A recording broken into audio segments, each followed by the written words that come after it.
We now want to take you to Serena Hotel, where the ICT Cabinet Secretary Joe Mucheru is speaking. He is at the ICT Talent Cultivation for Kenya's digital economy.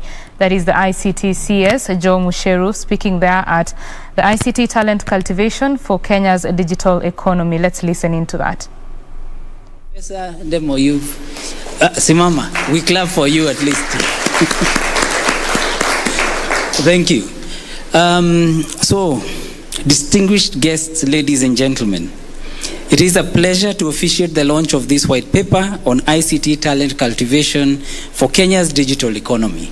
This white paper not only provides relevant findings on the situation of our local ICT talent development, but also provides clear guidelines and recommendations to better improve the existing programs in place by academia, industry, and the government.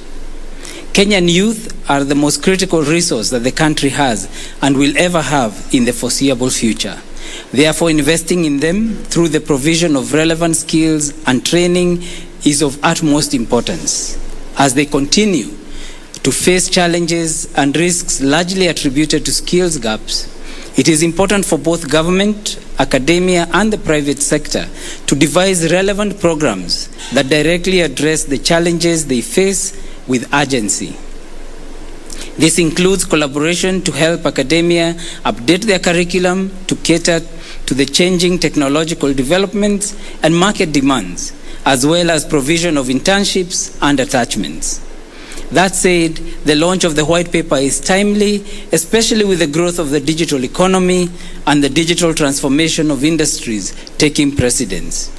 As citizens, we take pride in the fact that Kenya is a regional leader in terms of broadband connectivity, general ICT infrastructure, mobile money, and mobile banking services. As such, the ICT sector is set to account for up to 8% of the country's GDP and is estimated to increase within the next few years. This can be attributed to internet access, which has continued to spur economic growth and contribute to the government's development of the digital economy blueprint. The blueprint provides a framework to improve our ability to catapult economic growth within the country and highlight digital skills and values as one of the critical pillars. The events of last year significantly accelerated the digitization globally and opened up new opportunities for all. From individuals, organizations, and governments at large, the pandemic led to digitizing of services by governments such as telemedicine. Among businesses, there was a massive shift in operations through digitizing of bricks and mortar businesses that saw a surge in e-commerce. Additionally, we saw an increase in automating operations to managing supply chains using new technologies such as Internet of Things, and this is just to name but a few of the monumental changes that were accelerated last year. With this in mind, this transformation requires a massive investment in the relevant skill sets that will allow for youth and the old alike to partake and take advantage of the opportunities presented by the digital economy and the gig economy. Kenya's gig economy is expected to grow by 33% over the next 5 years. And as such, through programs such as the Ajira Digital Program, we are able to equip youth, who are 1.2 million so far, with the relevant skills to seek employment opportunities from anywhere across the world and thereby contribute to the growing gig economy.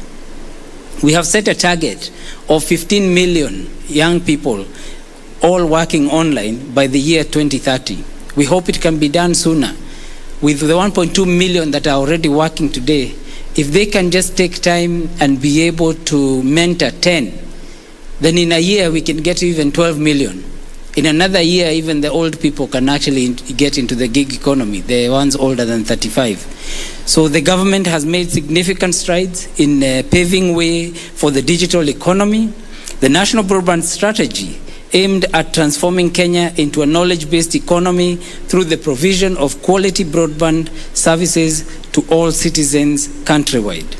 And consequently, this will guarantee provision of fast, reliable, and affordable internet to all by guaranteeing access to information resources and opportunities online. By so doing, the government not only aims at increasing access to broadband coverage, but also increasing digital literacy and the use of online services. So as we gear towards reaping the benefits of the digital economy, it is important as a country to invest heavily in the human resource and building capacity across all levels. As such, in order to meet the needs and the gaps of the ICT workforce, the government has a wide range of initiatives at various levels, and these include the digital literacy program in schools that is increasing digital preparedness at an early age and inspiring our children to want to work in the technology industry. It also includes programs targeted at industry talent needs, especially the Presidential Digital Talent Program.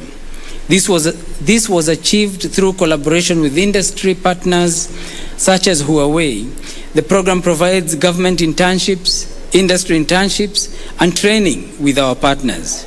In addition to the Presidential Digital Talent Program, the Huawei DigiTrack program has worked with the ministry through their Jira digital programs to provide digital skills and training to those within underserved communities.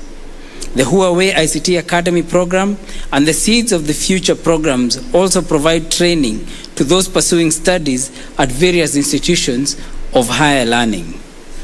To Huawei and to UNESCO, thank you for this white paper. It has given us food for thought, and we will work with our partners to consider how to implement the various recommendations, those that require government leadership, as well as those that require private sector engagement. I believe that this will inform the decisions and policies that govern ICT talent cultivation in Kenya and make a significant difference to the opportunities for our youth. It is now my single pleasure to launch the white paper on ICT talent cultivation for Kenya's digital economy. Asanteni sana.